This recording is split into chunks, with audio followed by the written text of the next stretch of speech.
Hello and welcome to the Adapted Physical Education Endorsement Program at Wright State University. My name is Beth Hersman and I am going to give you a quick introduction followed by a short presentation about some different things that you can actually start using today in the classes you teach. So just to give you a little bit of background about me and where I'm coming from, I have my undergraduate and master's degrees from West Virginia University in physical education. Then I went on and got my PhD at Ohio State in adapted physical education, and I've been teaching at Wright State University for the last 6 years. This is the very first year of our adapted physical education endorsement program. We're just finishing up right now, so I'm extremely excited to begin this second year coming up, and hopefully you will learn a lot of different things that you can actually start using now in the classes that you're teaching. So experiences that I've had with people who have disabilities are varied. I've done a lot of work in the schools in adapted or inclusive physical education classes. I have also done a lot of different disability sport events, so things like pushing people in wheelchairs for different 5K or half marathon races in Columbus. I've volunteered at the wheelchair rugby tournaments in Columbus, and I've also volunteered at the Special Olympics for different events throughout Ohio. So just some different things that you're going to be learning in this class, specific to things that you can start using now in the classes that you currently teach. I know that you're all physical education teachers, and most of you teach in general or inclusive physical education settings, and there are a few of you who also teach in adapted physical education settings. So one of the things I noticed from the needs assessment I had you complete was that many of you feel as though you're not prepared enough to teach kids with disabilities. And so that's what we're hoping to do in this class, is to teach you some different things in terms of communication, technologies, the different disabilities that exist, how to work with them, modify activities, and really just help these students benefit from your teaching. So some of the objectives for today, for this video you're going to be watching, are first we will talk about the difference between inclusion and adapted physical education. What I'd like for you to get out of that is to be able to tell me the difference between what inclusion is and what adapted physical education is, and then also share any similarities that the two may have. Second, we will also discuss the benefits of inclusion. So I'd like for you to be able to discuss two benefits for students with disabilities and two benefits for students without disabilities in terms of them being included in physical education classes. And you can make those benefits specific to the setting you teach in. Third, we will talk about attitudes. And so I'd also like for you to think about instances where you may have seen a bad attitude or a positive attitude toward a person with a disability in a sport or physical education setting, and how you feel that attitude benefited or detracted from participation in that inclusive setting. The last thing we'll talk about is how to communicate with people who have disabilities. There are various ways that we can communicate with them, and so I'd like for you to be able to discuss 2 to 3 different tips on how to communicate with people who have different disabilities. Okay, the best way to contact me is by email, bethany.hersman@wright.edu. And the other way you can contact me is during my office hours, which are on Monday, Wednesday, and Friday from 10 a.m. until noon, or you can call or email to schedule an appointment with me. So moving on, we completed a needs assessment, and based on what you all have indicated to me, most of you have only had one adapted physical education course in your undergraduate studies. And all of you indicated you would like to know more about how to modify different activities for students with disabilities. And the other common theme I noticed was that most of you had indicated a need to gain confidence in interacting and communicating with students who have disabilities. And based on that indication, that's what we're going to cover today. The top picture is an example of an inclusive physical education class. In this type of a setting, which is where I believe most of you are teaching, You have students with and without disabilities participating together.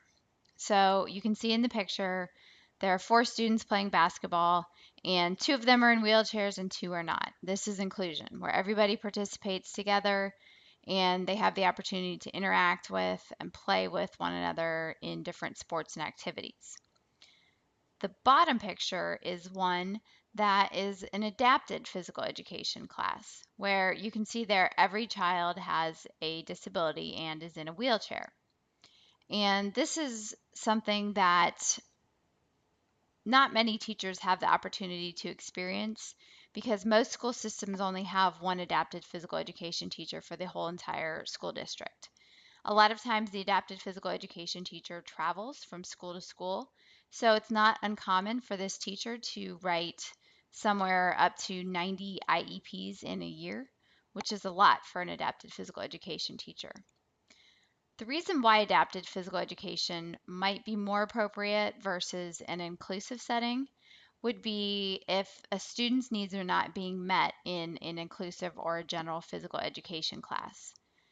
Typically, general physical education classes have higher numbers, so you could have anywhere from 30 to 50 students, where an adapted physical education class, you may just have 10 to 12 at the most. And you would also have paraprofessionals and teacher's aides there helping you as well. So, what we're going to do is try to tie the things that we talk about in this course to both of these settings because at the end of the endorsement program, you will be endorsed to teach adapted physical education. So you could be one of those traveling teachers going from school to school.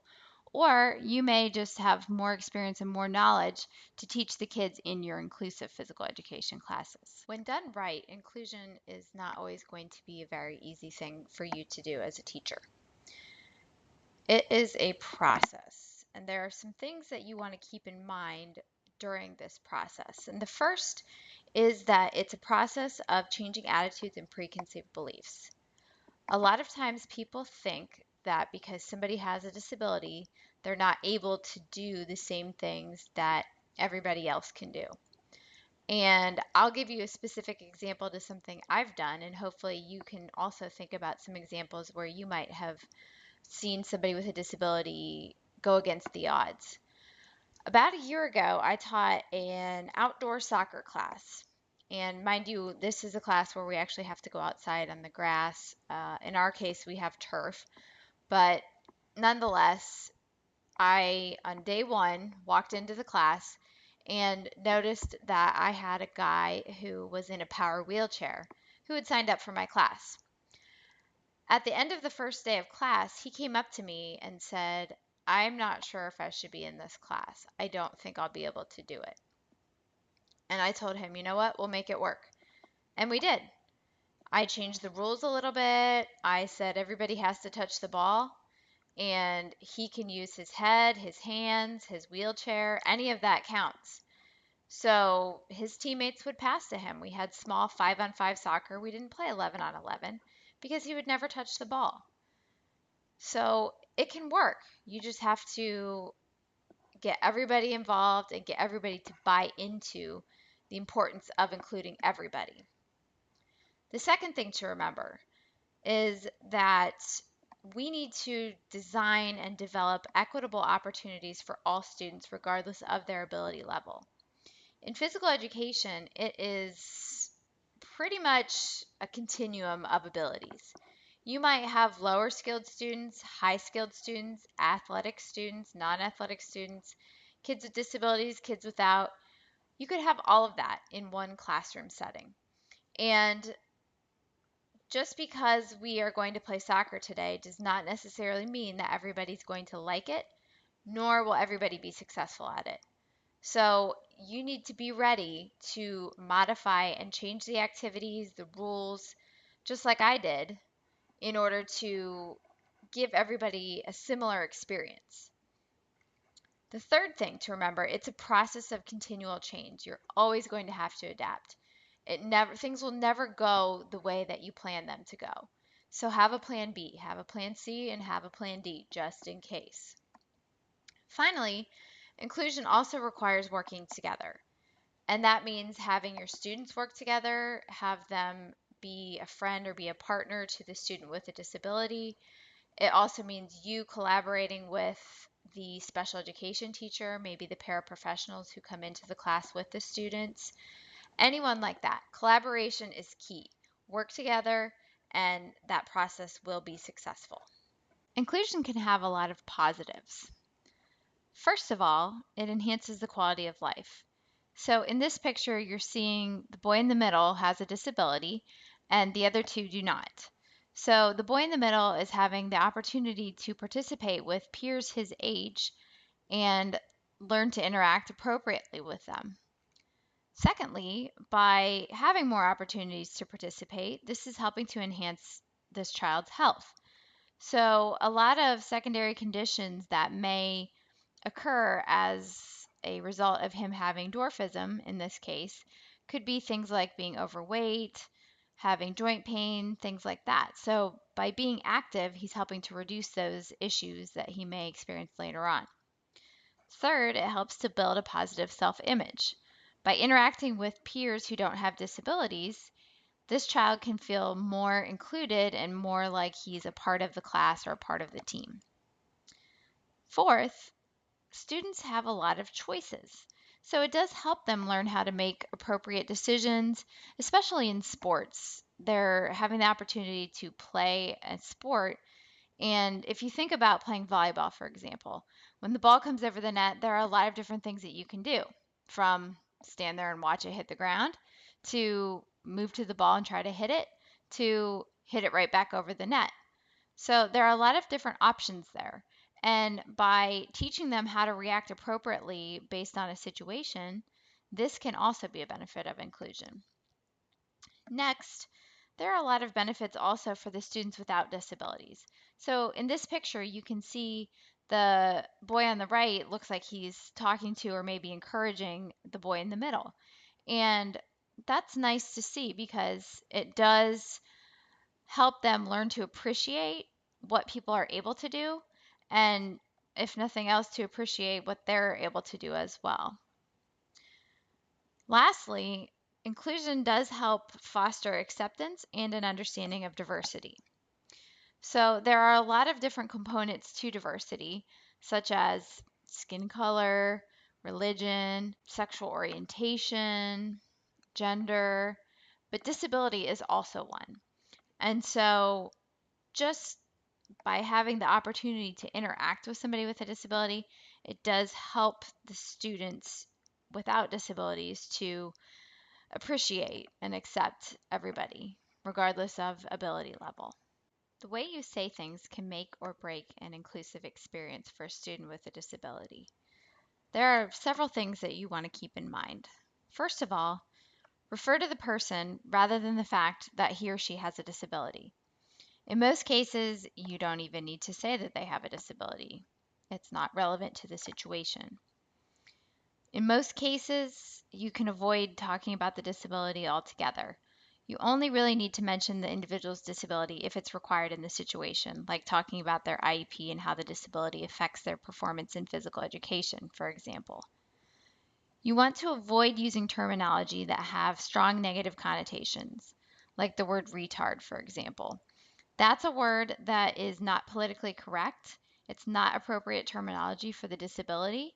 And if you were to hear somebody saying something like that, or even just saying that's retarded, please make sure to correct them because that is not politically correct to say.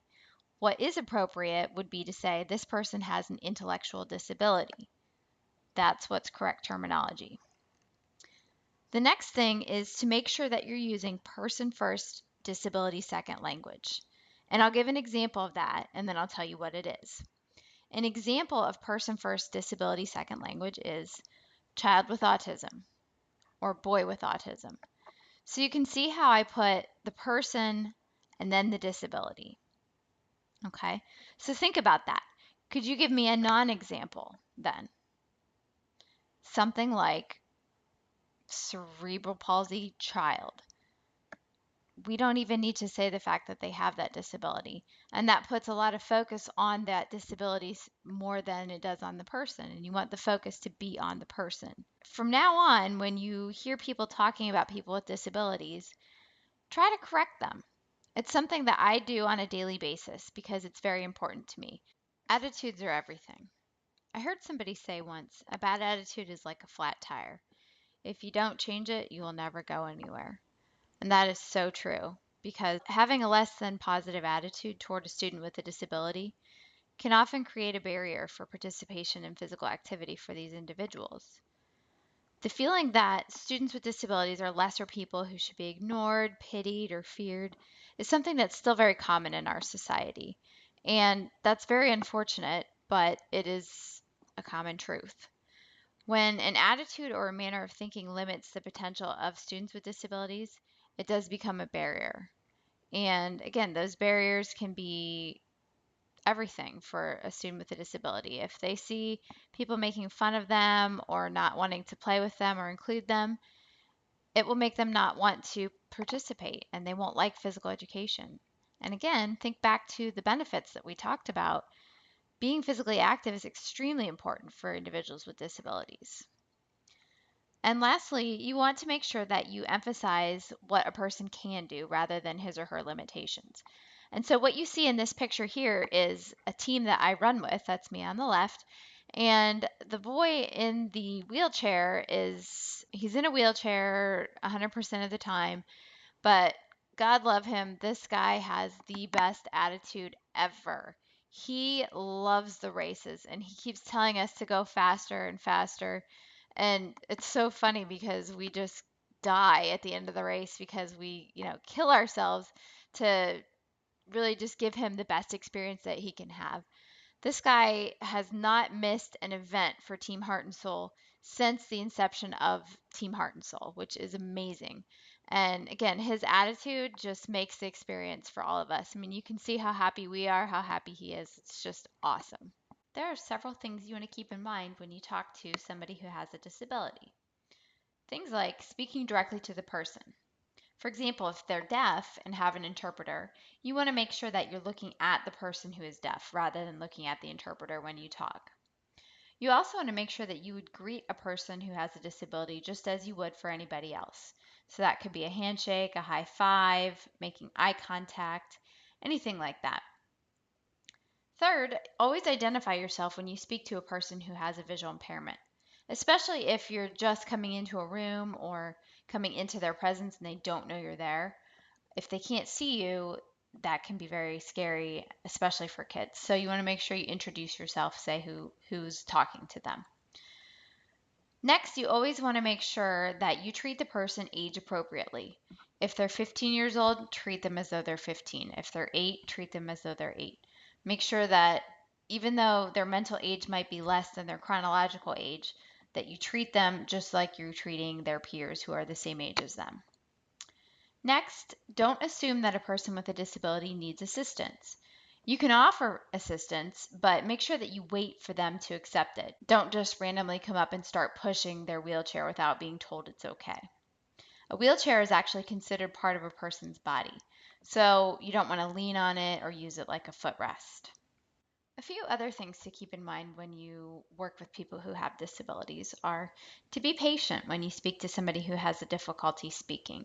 So even if they're stuttering or it takes them a while to finish a sentence, be patient. Let them finish their sentence. It's rude to interrupt. Place yourself at eye level. You can see an example here in the picture of me putting myself almost at eye level with Lucas, so that way we're eye to eye rather than me staring down at him. Next, if you're talking to somebody who has a hearing impairment, make sure that you have their attention first. Make sure they're looking at you, you have their eye contact, so you know they're paying attention to you and not something else around them. You also want to make sure when you speak with them that you don't shout or over exaggerate your lips or mouth movements. If they're able to read lips, by over exaggerating, they will not be able to understand you. Next, you want to make sure that you are not overprotective. Let them try new things, but also be aware of safety concerns, things that they may hurt themselves on. Also, make sure that you treat them as though you would want to be treated. So, this is something that should go without saying for all people, but you want to make sure that you would treat them just as you would expect for somebody to treat you.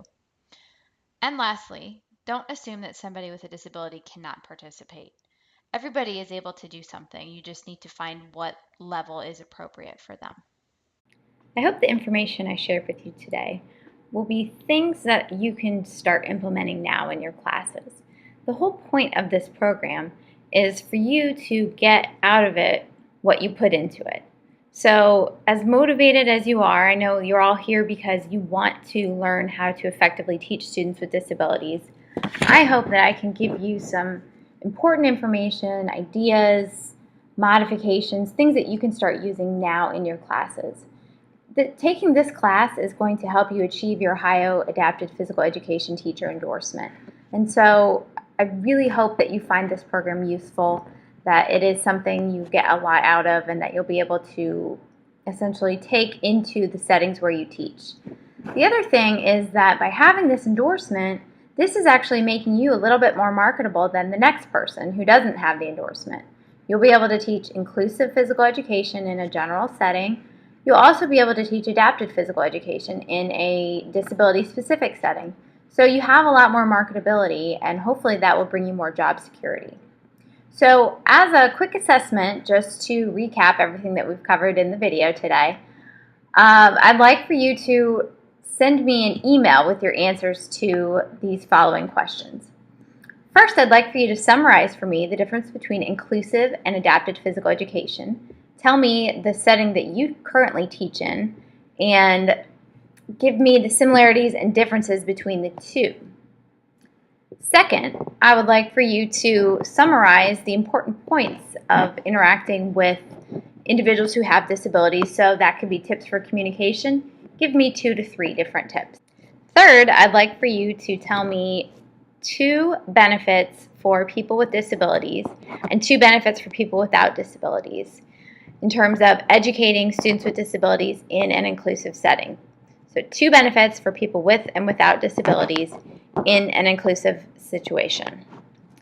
Finally, I want you to think about, and this is not necessarily something you need to email back to me, but I'd like for you to think about how this endorsement program and getting your adapted physical education endorsement will help you in your teaching career. Whether it's helping you to get a different job, helping you to do a better job where you're currently teaching, or to maybe help other people and better including students with disabilities in physical education classes.